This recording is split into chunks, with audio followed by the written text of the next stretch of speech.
გამარჯობათ მეგობრებო, ყველა სიხარული, ბედნიერება და კარგი განწყობა და ყოველი ცუდი ამბის კარგად დამთავრება. დავიწყოთ. რაც მინდა მოგიყვეთ, თავიდან მინდოდა, მაგრამ ესეც სამუშაოს ასეთი პრინციპია და რა უნდა გავაკეთოთ ამ შემთხვევაში და რა შემთხვევა ეხლა ეს. დავიტვირთე და ნახეთ მეგობრებო, რამდენი ფულცრები მომწეს. მერილენდში ვარ, ძალიან ცხელა და მოდი მანქანაში შევიდეთ კარგოში. და გავაგზავნოთ ჩვენი საუბარი. რა ძალიან რა. იმეინის შემდეგ რომ მოდიხარ, აქ რომ მოდიხარ სიგრის ძალიან ცხელა. ნუ ერთ სიტყვით მეგობრებო, რა ხდება და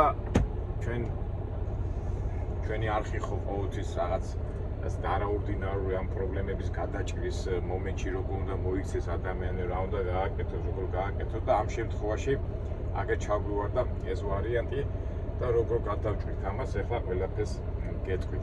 ტყუილი. ეს ადამიანებს რო უყვართ ტყუილი და შორის კაი თემაა რა. მე ესეც განმოვწოთ ეს ამბავი. მაგრამ სამწუხაროდ ადამიანები იტყუებიან ალბათ ბავშვობიდან, დიდო, რა ვიცი, ყოველ ნაბიჯზე ვიღაცა რაღაცას გატყუებს. მე მოტყუებული ადამიანი გძნობს, რომ ის უსამართლოდ გძობს თავის თავს, მე ის იბძვის, როგორც ხდება, ხო? მაგრამ ამ თემაზე მე ჩვენ განვავწოთ. ეს ერთ სიტყვით მოდი ახლა აქ რა ხდება. ხსენებათ მეგობრებო, საკმაოდ ცუდი ბაზარია და ჩვენ ამაზე ძალიან ხშირად ვილაპარაკია. და სამწუხაროდ თუ სიმართლით თუ იმის გულისთვის ზოგჯერ თვალის დახუტვა გვიწევს, ან ზოგჯერ უბრალოდ რაღაცა რაც გეკუთვნის იმაზე ნაკლებზე თანხდები და ასე შემდეგ. ნუ ესე იგი, გუშინ ამე გავაკეთე დელივარი, ახლა მე მერილენდში ვიმყოფები და მომწეს შეკვეთა. მაგრამ მომწეს შეკვეთა როგორ იცით, რომ საერთოდ ძღოლებისთვის აი პიკაპი არის ხომ თქვა 2 პიკაპი და 3 დელივერი, 2 პიკაპი და 4 დელივერი და საკმაოდ რთული თემაა, იმიტომ რომ რამდენჯერად დელივერს აკეთებ, იქ უნდა მიხვიდე, მოხვიდე. ყოველთვის მარტივია და უფრო შედარებით მისაღებია, როდესაც ერთ თვით წაიღებ და გადმოტვირთავ. ეს არის ძალიან ყველაზე ესეთი ოპტიმალური ვარიანტი, მაგრამ ყოველთვის ძღოლები სამწუხაროდ კი არა, აი ბევრი მიწოდება რო გაქვს, ის არის როგორ გითხრათ. დამღლელია, დროსაც კარგავ, ის შემოსავალიც არა გაქვს და ნუ აქ საცობი, იქ დაკოლება რაღაცა, ნუ ერთ სიტყვით ერთი დღის საქმეს უნდები 2-3 დღე, იმიტომ დელივერი უნდა გააკეთო. და აი გუშინაც მივიღე ასეთი შეკვეთა. დისპეჩერმა მითხრა რომ წახვალო ბროკერი და 3 პიკაპი ერთ პიკაპს გააკეთებო, ნუ ერთი პიკაპი ერთი აღება და 3 დელივერი. ნუ ეხლა გინდა არ გინდა, იქიდან გამომდინარე რომ ბაზარი ძალიან რთულია და ისეთი სიტუაცია, ნუ მაგრამ მომიღე ახლა, ნუ ასიძა ხდება ყველაფერი და ფასიც ისეთი რა. ვთქვათ 600 მილში იხდიან $1200. თითქოს კარგია, ხო? თქვა $2 მიხვალ, მაგრამ უკვე ნუ გავიწყდება 3 დელივერი. საერთოდ ზოგადად არის ხომ რაც უფრო მეტი დელივერებია და მიწოდება, ამაში კიდევ ცალკე ფული უნდა გამოვართო. 100-ია მიღებული ბაზარში, მაგრამ ხან არის, ნუ გააჩნია როგორ შევთანხმდები და ეხლა რომ დავიტვირთე და ნახეთ 3 რა ქვია იმას. 3 დელივერი, 3 საბუთი ხომ მომწეს, 3 საბუთის ნაცვლად მომწეს 5 საბუთი. ესე იგი 1, 2, 3, 4, 5. ესე იგი 5 ადგილას უნდა მივიტანო ეს ადგილი. ეს ტვირთი. ფაქტია რომ შეიქმნა უხერხული სიტუაცია. თან ახლა ფიქრო, ვა. 3 იმის და ხო ვიცი ახლა 5 დელივერი, ალბათ ამას მე კიდევ გადავიღებ. 5 დელივერი, ესე ფაქტია მთელი დღე დაკარგული გაქვს, თანხაც ისეთი არ არის. ეხლა ისმის კითხვა უნდა უთხრა თუ არ უნდა უთხრა. ჩვენ რას ვაკეთებთ? რა თქმა უნდა, ვეუბნებით, მაგრამ ვეუბნებით წყნარად, შვიდად და ისე რომ საჩვენოდ იყოს ეს ყველაფერი. მე მახსოვს ხოლმე აი ისი რას მაგურებს მეგობრებო, აი ვისაც მანქანა უყიდია, უყიდია, აი ხშირად ხოლმე არის ხოლმე რომ ეხლა იმ დღეს ერთი ჩემი მეგობარი ყვებოდა. ესე იგი მანქანა იყიდა ახლობლისგან რა. ეხლა ბუნებრივი ახლობელი რატო ყიდულობს ახლობელისგან მანქანას, რომ ინდობი და როცა მანქანას იყიდეს ახლობლისგან მე აღმოჩნდება რომ ის არ ქონდა და როუნები რატო და ვაიმე ეს არ გითხარი ეს არ ვიცოდი აი ხო ხდებით ასეთი რაღაცეები და აი ვისაც მანქანა უყიდე აი ესეც ხშირად ხდება ხოლმე ხო აი მაგალითად ის ერთმა მეგობარმა სახლი იყიდა და ჭერიდან ჩამოუვარდა ისაო და ვისგანაც იყიდა რატო ჩამოვიდა? ვინმე არ გითხარიო, ხო წყალი ჩამოდიოდაო და იქ რაღაცეებიო და ხო ადამიანი აი არ ვიცი ხა წვილი ამ თემაზე ჩვენ მე ვილაპარაკებ ხო მერამდე ჭეთქი რატო იწყვება ადამიანი. მოდა ამ შემთხვევაში ხა ჩემთან ხა დავრეკე დისპეჩერი არ შევაწუღე პირდაპირ ბროკერს დაურეკე და უთხარი მეთქი ასე და ასე მეთქი ხარი მეთქი რომ 3 ის არის და ой დამოვიწყდა არა 5-5-ო და მე მეთქი მე 5 რო არის არა ხო კაი ისე გავაკეთებ როგორც საჭიროა ну ესე იგი 3 დელივერის ნაცვლად ამ 2-საც დაამატებენ და რაღაც ესე იგი რითი თქმა მინდა რომ აი მაინც ამ ადამიანს უნდა რომ თუ გაუვიდო და თუ არ გაუვიდო და არ გავიდო მაგრამ ჩვენ რას ვაკეთებთ კი არ დაუწყე ხა მე ჩუბი და გინება და ფაქტის წინაშე დავაყინე და არ არის პრობლემაა გადავიხდით მაგრამ ეს ტყუილის მომენტი მაინც მოხდა რა და ისმის კითხვა უნდა თქვა ამ დროს თუ არ უნდა თქვა რა თქმა უნდა თქვა მაგრამ ისე რომ ისიც შეურაცხყოფილად არ იქნოს თავი ახლა გააჩნია მე რომ დამეწყო ახლა ემოციურად მთელი ამბები ისიც შეურაცხყოფილად მიიღებ და იმას რაღაცა და ნუ საერთო ჯამში მაინც თავარია შედეგი და მგონი ეგ მომენტი მოვიყვანეთ წესრიგში შედეგი რა თქმა უნდა რაღაც ცუდ გზნობას ცუდ ემოციურ იმას გიტოვებს იმაში რა ქვია შინაგან იმაში მაგრამ ჩვენ რას ვაკეთებთ პირიქით უნდა გამოვიდეთ და გადავდეთ ჩვენი საქმე გავაკეთეთ და რამდენი ასეთი და ამ ცუდმა უნდა ჩაგვიტრივოთ ჩვენ ახლა გვაქვს წინ უნდა წავიდეთ და აი რაღაცეები აი მოვიგე წადიო მე უნდა ხეს უშნიდი და გადიო მაგან ნუ კაი წავიდე ერთ სიტყვით მეგობრებო ცუდი გადავიყვანოთ კარგში და ჩვენ ახლა მივდივართ მერილენდში ვარ და მივდივართ საუთ კაროლინაში აქედან გამომდინარე საინტერესო თემა გვექნება თვითონ საუთ კაროლინის შესახებ ცოტა რაღაც ინფორმაციები მოვუკრიფე და ამას უკვე დარჩენი გზაში მოგეყვებით ავედით საუთ კაროლინაში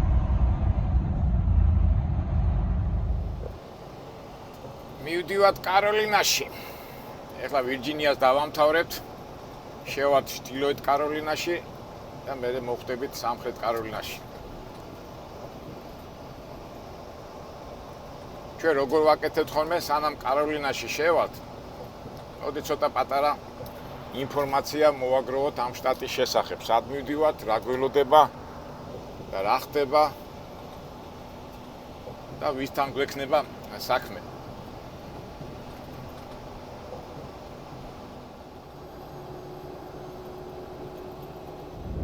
ზოგადად ამერიკული ცხოვრების ხასიათი თავის სიღრმეებში რო ჩაწვდე, ყოველთვის კარგია ადამიანებთან და აი როგორც ჟურნალისტი ისე რომ შეხვდე და ელაპარაკო.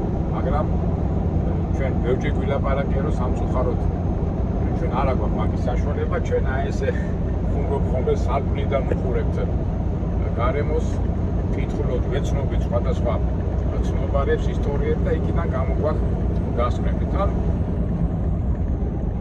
ვთქვათ ახლა რეალურ ცხოვრებაში თუ უნდა გქონდეს სიტყვაზე 80-90% ადამიანთა ურთიერთობა, ეს ჩვენი ეს ძღოლური ამბავი მაგის საშუალებას არ გვაძლევს, მაგრამ მაინც შეიძლება რაღაცა აზრის გამოტანა და რო თქვი ჩაწვდე თქვათ ამერიკული სტილის და პროცესებში რაც აქ ჩაწვდე იმაში რაც აქ ხდება.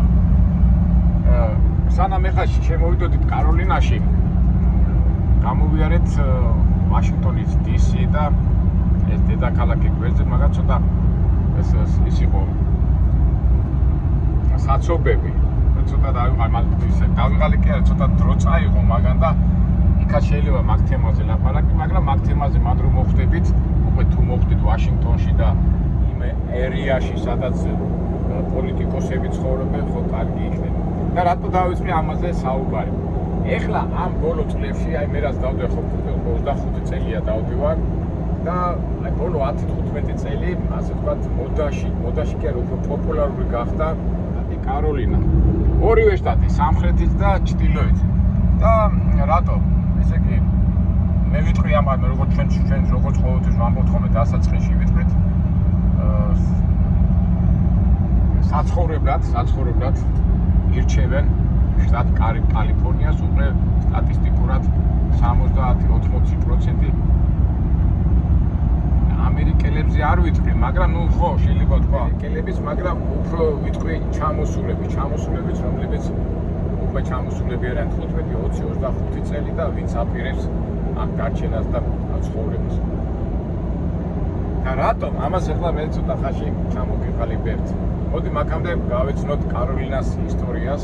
1830 წლამდე ეს ორი შტატი ადრე 1830 წელს გაიყო ორ ნაწილად. არის სამხრეთ კაროლინა და ჩრდილოეთ კაროლინა. საიდან მოდის ეს სახელი? ინგლისელებმა რო დაიწყეს უკვე ათვისება, ჩრდილოეთ ამერიკის ათვისება რო დაიწყეს, ასეთი მეფე იყო კარლი, ზუსტად არ მახსოვს კარლ მეოთხე თუ კარლ მეექვსე და იმან დაურიგა ლორდებს ეს მიწები რა. ტყიანი მიწაა და ამაზე ისეთი მთებიც არის, მაგრამ ისეთი მაღალი მთები არ არის და ერთ სიტყვით რამდენიმე მგონი 12-15 ლორდს დაუნაწილა ეს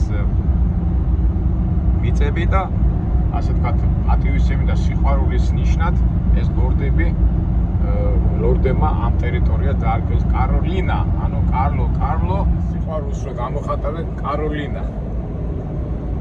ზოგადად კაროლინა სუბტროპიკულ ზონაში იმყოფება, ზამთარი არ არის ცივი, აი შეიძლება ერთი დღე მოვიდეს, ორი დღე თოვლით უცბად გაათმოს და ნუ ერთ საერთოდ ზოგადად თბილი შტატია რა, ორივე შტატი.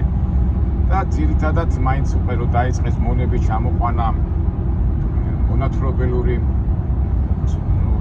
მონების შრომას იყენებდნენ აქა და გარდა აი გახსოვთ მე ადრე ლაპარაკობდი ლუიზიანაში, ნიუ-ორლიანში იყო ერთი დიდი მონების დიდი ბაზარი და მეორე დიდი ბაზარი ჩარტონია ასეთი ქალაქი.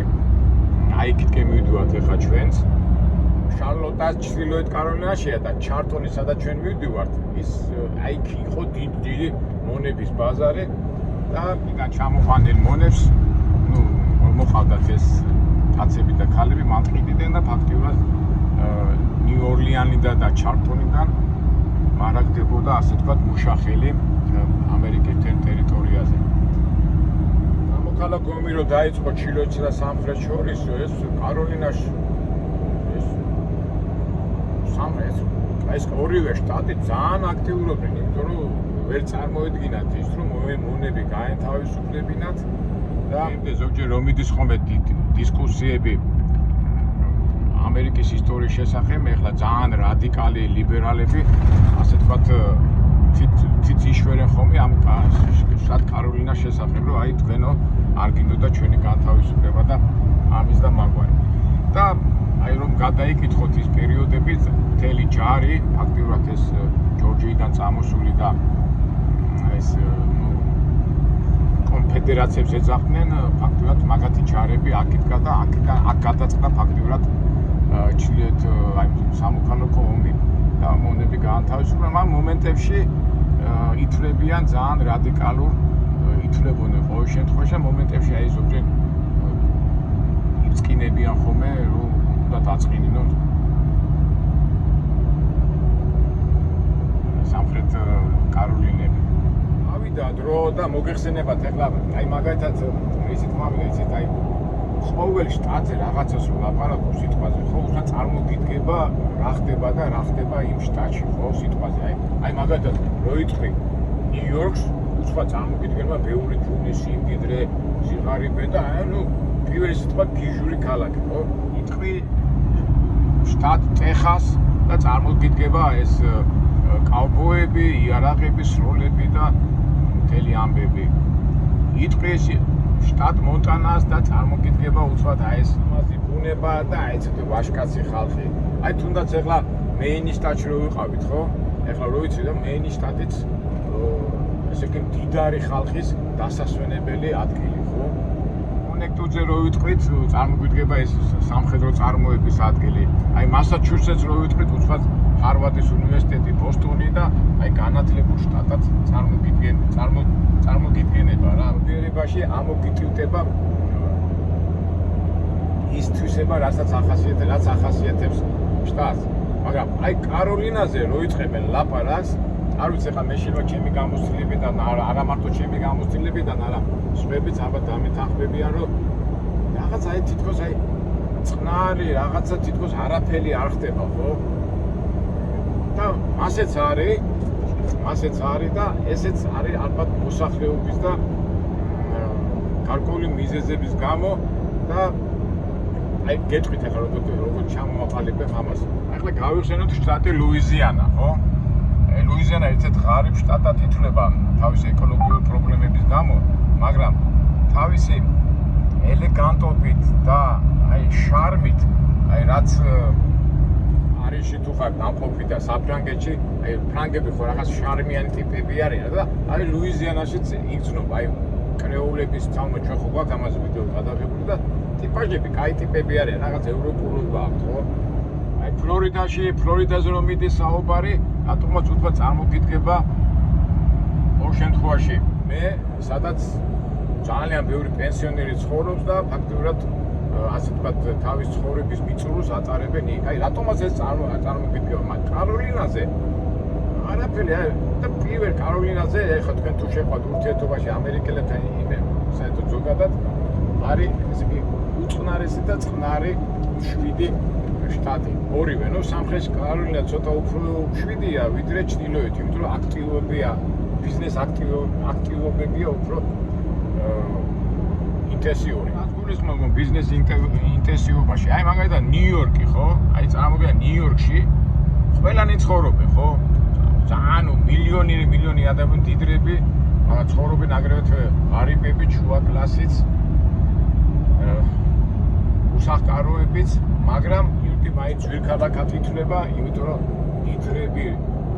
დიდრები ქაჩავენ იქაურ მენტალიტეტს, ხო? ქალაქის მენტალიტეტს.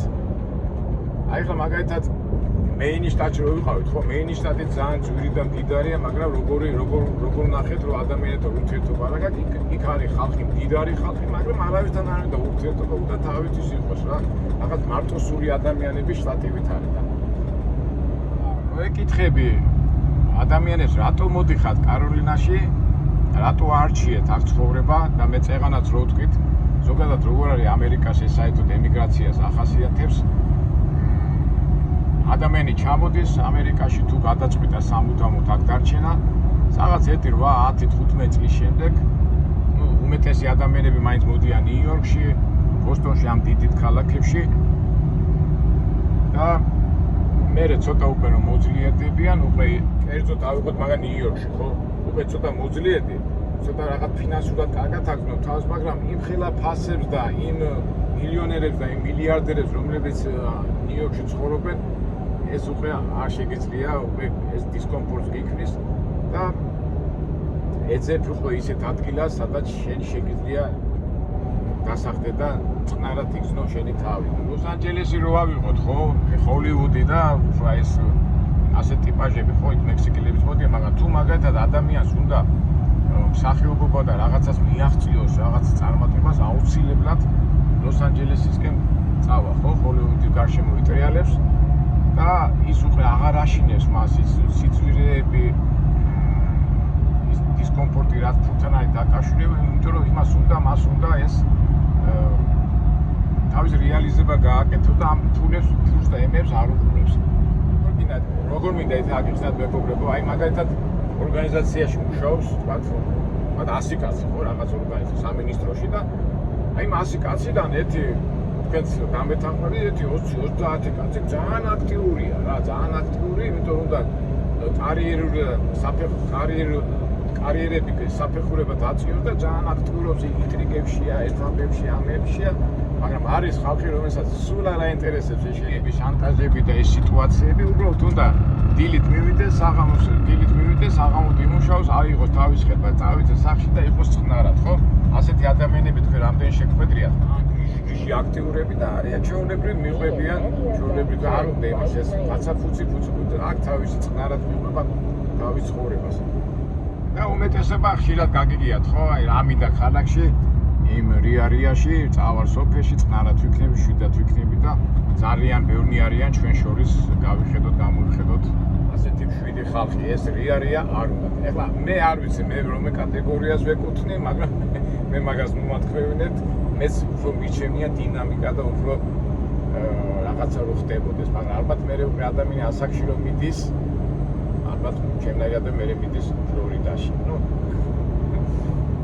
ხოხდებით, ჩემ ფიქრებს გიზიარეთ მეგობრებო. ხო და რო დავაკვირდი, ესე იგი, ვინ მიდის კაროლინაში საცხოვრებლად და ფაქტიურად 100 კაცი და რო ვიკეთე რატომ მიდიხარ, გეუბნე, აი ბუნება კარგი, ის არის კარგი, არც ვარაღაც, მაგრამ საბოლოო ჯამში ბუნება ყველგან კარგია, ბევრ ადგილას არის კარგი, მაგრამ იქ რატომაც არ მინდა, ეხლა რატომ არ მიდიხარ მეინის შტატში ან ვაშინგტონის შტატში?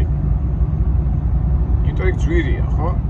და უფრო რაღაც დინამიკაში უნდა იყო ან რაღაც უნდა გქონდეს იმდენი შემოსავალი და ყველა გამოდის აქედან ამ მე ვისაც ვინც კაროლინაში მოდის, ყველა აი ამ სიწყნარეს არჩევს. აი როგორი ტიპები მოდიან, იცი? ეხლა ტიპები ცოტა ისე კაი გაგებით ვიძახი, იმიტომ ზოგ შეხლა ეს წინს არაფერი ჟარგონი არ არის. უბრალოდ აი მაგალითად მე 6-7 კაცი ვიცი, ვინც ნიუ-იორკში იყვნენ და წამოვიდნენ და აქ იყიდეს ბინა და გადმოვიდნენ. და როგორ ტიპები იყვნენ, იცი? აი მაგალითად რომ თავის ქვეყანაში, რუსეთში თუ საქართველოში რაღაც ცხოვრობდა, მუშაობდა, წყნარად მუშაობდა, შვიდად მუშა იყო ან რაღაცას ის იყო თანამშრომელი და წყნარად მუშაობდა და აქაც წავიდა, აქაც აი ეს წყნარი არჩია რა. წამოსული მე არ მინახე, აი მაგალითად ვთქვარი, ხო აი ბიზნესმენები, აი უცბად უნდათ რაღაცა უცბად ნაციებში ტრიალებს, ის ტრიალებს და ცოცხალი თავით აქეთ არ წამო, იწამა ნიუ-იორკში, ან ლას-ვეგასში, ან მაგარი მსახიობობა ვისაც უნდა, ხო, აქეთ რატო წამოვა? წავა ჰოლივუდში, იმ ინტრიგებში, იმ თამაშებში, იმ 1000 კომბინაციებში, ხო? ხო და აი რისი თქმა მინდა, ალბათ მიხვდით, ცოტა გონი გამიგრძე და აი ჩემი მეუღლეზე ხშირად მეუბნება ხოლმე რომ ბიჭო თქვი სათქმელი, კარგად თქვი სათქმელი, მაგრამ რა ვიცი, მე ასე ვცდილობ ხოლმე რომ ნენდენა თქვა, შეიძლება ალბათ მე ამასაც დავხვეწავ შემდეგში. ერთ სიტყვით, აქეთ მოდის აი 7 წყნარი ხალხი. თუნდაც ეხლა სამხრეთ კაროლინაში, აი სამხრეთ კაროლინა ხო ორ ნაწილად არის გაყოფილი. ჩრდილოეთ კაროლინა ცოტა აქტიური შტატია, მაგრამ ცოტათი ჩამორჩება სამხრეთ კაროლინა და აი 7 აი ესეთი დიდი რაღაც ეკონომიური მოძრაობები არ არის, მაგრამ სიმშვიდე არის. მათ ურჩევნიათ აი ქარხანაში იარონ წყნარად და შვიდად იყვნენ რა. აი ესეთი შტატია ჩვენი სამხრეთ კაროლინა. ბუნება ესა, მაგრამ ნუ საერთო ჯამში აი ეს ბუნება და აი ეს გარემოება წყნარი ხალხის ფსიქოლოგია ამართლებს, წყნარი ხალხის ფსიქოლოგიას ამართლებს ეს შტატი. ფასები არ არის ისეთი ძვირი, როგორც ახლა მაგალითად ნიუ-იორკში რომ ის სახლი და სხვა შტატებში, აქაც ძალიან მისაღები ფასია და სიმშვიდე, რომელსაც აქ მაცხოვრებლები ძალიან უთხრიდებიან და ის ემიგრანტები, რომლებიც უკვე 10-15 წელი აქ ცხოვრობენ და მერე აპირებენ სადმე დასახლებას, მოდიან კაროლინაში. არ ვიცი როგორ იქნება, რა იქნება მომავალში, მაგრამ ეს ტენდენცია დღემდე მიდის.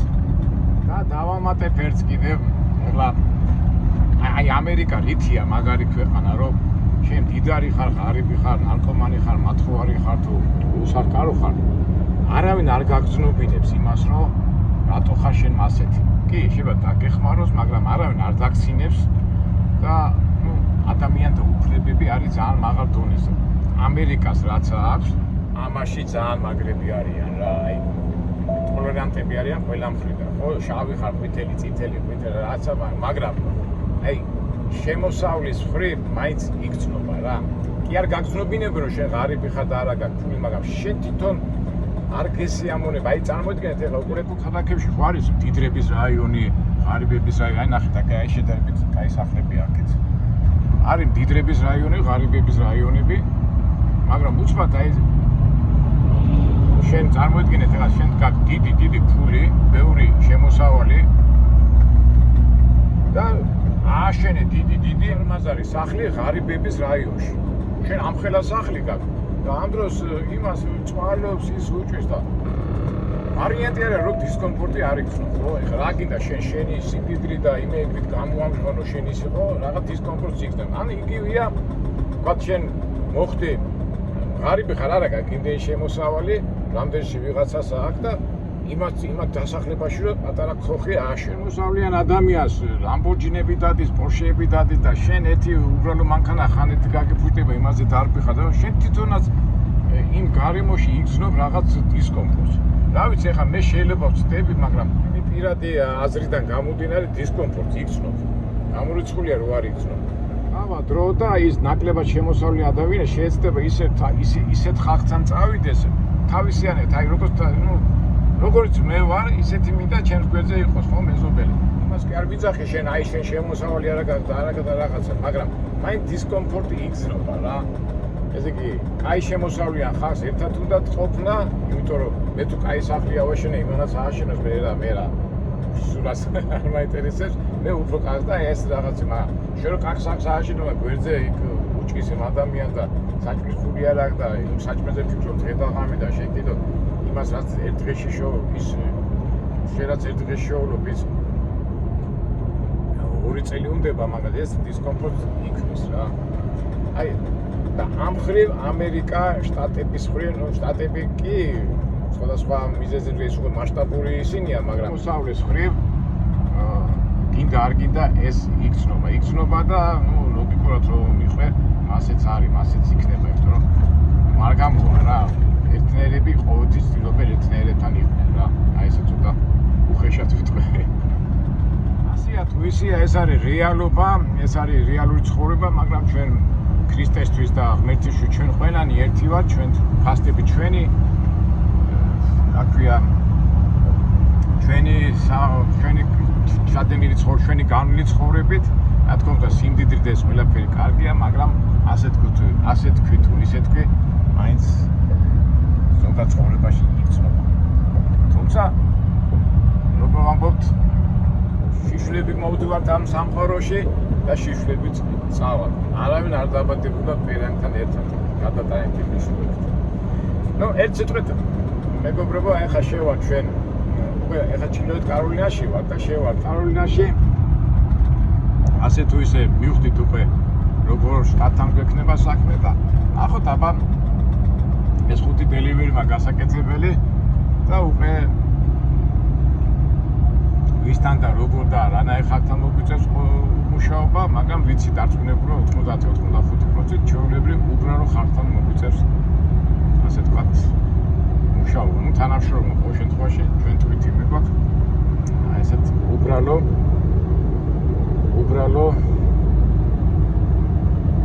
შტატში. კიდევ მეორდები უბრალო შეუნაცვლობის ღირსავიზა.